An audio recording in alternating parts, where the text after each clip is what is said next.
Welcome into Duets with Mr. Murray, the saxophone edition. Please take out your green books and open up to page 5, and we're going to be doing example number 5. If you don't have your green book, you can always go into the description of this video and click on that link.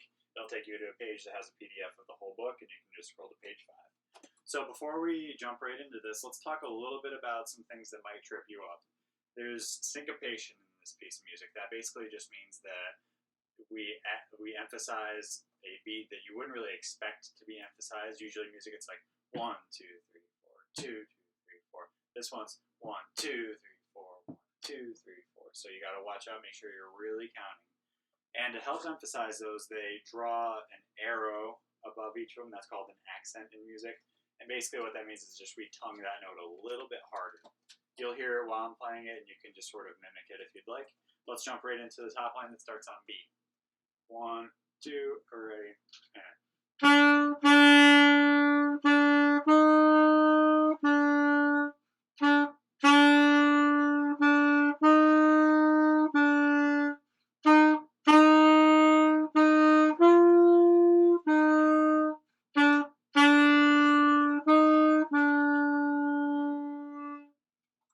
Alright, that may have thrown you off the first time, so please go back and try it again if you didn't quite get it. If you're ready to move on, let's go to the bottom line. The rhythm is exactly the same and the accents are in the same exact spot. The notes are just different. We're starting on G. 1, 2, ready, go.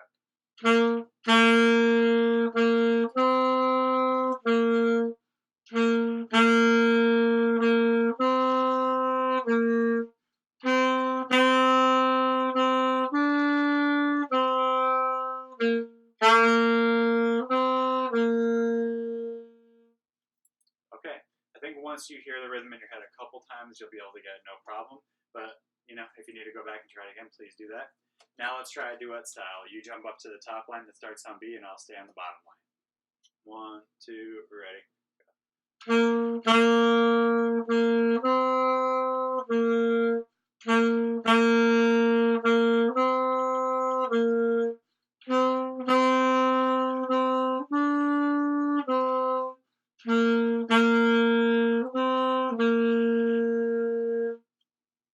Alright, hopefully that sounded really cool.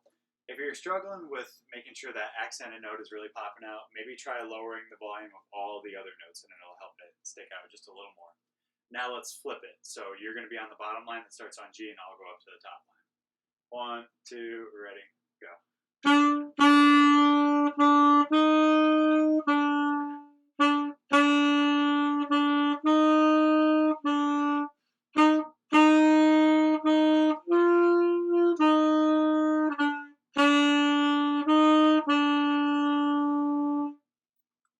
Alright, how'd you do on that? If you really need to go back and try it again, please feel free to. This is really great to make sure you really understand and you're really counting along, so don't feel bad about going back if you need to. If you're ready to move on, let's do something a little bit different with this that's a little more challenging. Take a look at the bottom line. Every time there's an A, let's make a rule. It's going to be played as an A flat, okay? And if you're new and you don't know what an A flat is quite yet, it's the same as G sharp, so you've got G, and then you're going to add this top pinky key right here. G sharp and A flat are the same exact thing. If you looked at a piano, they would share the same black key right on top. Alright, so every time there's an A in this bottom line, we're going to play it as A flat. Here we go. 1, 2, ready, go.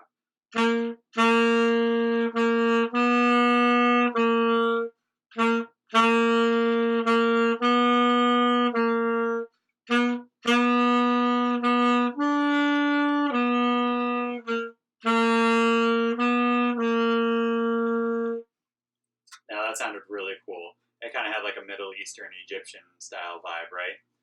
That A flat really makes it sound that way. It's really interesting. So I'll stay on that bottom line with the A flat. Why don't you jump up to the top line and let's see what they sound like together now that we added that note. 1, 2, ready, go.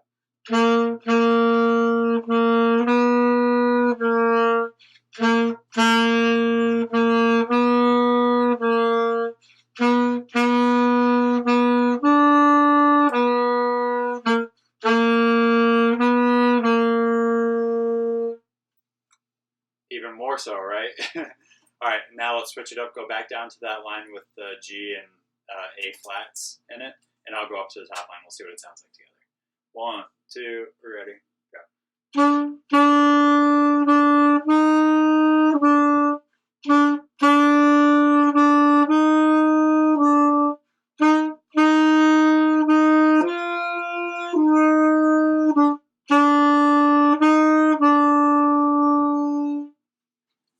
Alright, great job. If you need to go back to try any of those again, please feel free to. Just rewind the video until that spot happens again.